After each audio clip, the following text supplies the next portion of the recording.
Hello, আসসালামু আলাইকুম viewers, কেমন আছেন সবাই? আশা করি ভালো আছেন।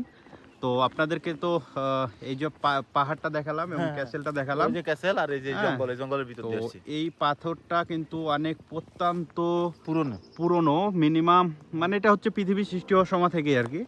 আর তো এই যে জঙ্গল। অ্যাকচুয়ালি এই জঙ্গলগুলা হচ্ছে যে দখল ছিল আগের সোভিয়েত ইউনিয়নের। তো এখানে কোনো রাস্তাঘাট নাই, পুরোটাই হচ্ছে যে জঙ্গল। বাই আপনাদের হেঁটে আসতে হবে, ওয়াকিং করে হ্যাকিং করতে হবে, ওটা প্রচুর উঁচুতে। এই জঙ্গলের তো ভিতরে আসতে সাহস তো লাগবে। এই জঙ্গলের ভিতরে একজন দুইজন এটা হচ্ছে যে আসাটা ইম্পসিবল, হারাই যাবে। বিভিন্ন রাস্তা আছে এর আশপাশ দিয়ে। তো আমরা অ্যাকচুয়ালি শেষ পর্যন্ত আমরা এটা শেষ করলাম। এখন আমাদের যেতে আরো মিনিমাম 2 থেকে 3 ঘন্টা আমাদের পায়ে হাঁটতে হবে এই জঙ্গলের ভিতর দিয়ে। লাগবে। তো মামুন ভাই, হ্যাঁ। তো কেমন লাগলো আজকের এই জার্নিটা, আসলে পায়ে হাঁটা জার্নিটা? আসলে স্বাভাবিক মস্তিষ্কে আপনি বলবেন যে এখানে হেঁটে আসতে মানে স্বাভাবিক কোনো লোক আসতে পারবে কিনা? যারা সুস্থ তারাই আসতে পারবে, আর যাদের অনেক সাহস তারা আসতে পারবে, এবং অনেকটা সময় এনার্জি রাখতে হবে।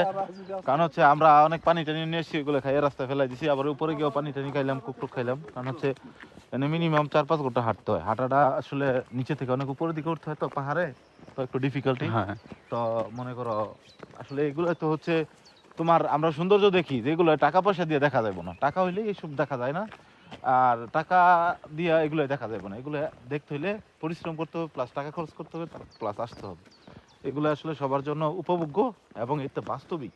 আমরা তো ছবিতে দেখি আসলে এইসব জঙ্গল, অ্যামাজন জঙ্গল, বিভিন্ন জঙ্গল। ইউরোপের জঙ্গল মানেই হচ্ছে একটা মনে করো ভৌতিক একটা হিস্টোরিক্যাল কাহিনী, তারপরে কাহিনী থাকে। মনে করো একটা অ্যামেজিং জিনিস। যারা বিভিন্ন দেশ পার হয় আসলে এইসব জঙ্গলে আসলে বোঝা যায় তারা কত কষ্ট করে, যে বসনিয়ার জঙ্গল বা ইটালি বা গ্রিস থেকে যারা ইটালি যায়, আলবেনিয়া থেকে বা বিভিন্ন দেশ থেকে যারা যায়, এইসব জঙ্গল পাস করে যায়।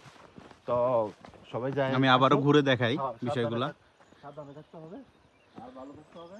আর এই যে দেখেন একাধিক জঙ্গল, জঙ্গল কিন্তু এত ছোট না। আমরা আশেপাশে কিছুই নাই কিন্তু। না না কিছুই নেই, ঘরবাড়ি কিছুই নেই, এখানে মিথ্যার কোনো কিছু নেই। তাই সবাই সাবধান থাকুন, আর এই ভিডিওটা যাদের ভালো লাগবে তারা শেয়ার করবেন এবং অবশ্যই পিলজান থেকে এই জায়গার লোকেশনটা একটু বলে দেন যদি। আমরা সামনে আরো অনেক ভিডিও করব, আর অনেক ভিডিও দেখাচ্ছি। ইউরোপে সুইজারল্যান্ডে যাব, সুইজারল্যান্ডের গ্রাম আছে জুরিসে যাব। এক গ্রাম তো আমরা ঘুরে আসলাম, বাকুমবাম গ্রাম। তারপরে আবার সুইজারল্যান্ডের আরেক গ্রামে যাব আমরা, জুরিসে। তারপরে সুইজারল্যান্ড সিটি জেনেভা যাব। তারপরে আমরা ফ্রান্সে যাব। আমরা বিভিন্ন ভিডিও এবং বিভিন্ন ধরনের ওয়ার্ক পারমিট আপডেট দেব, কিভাবে কে আসতে পারে স্টুডেন্ট ভিসা। তো আমাদের পেজকে সবাই ফলো রাখবেন, ভালো থাকবেন।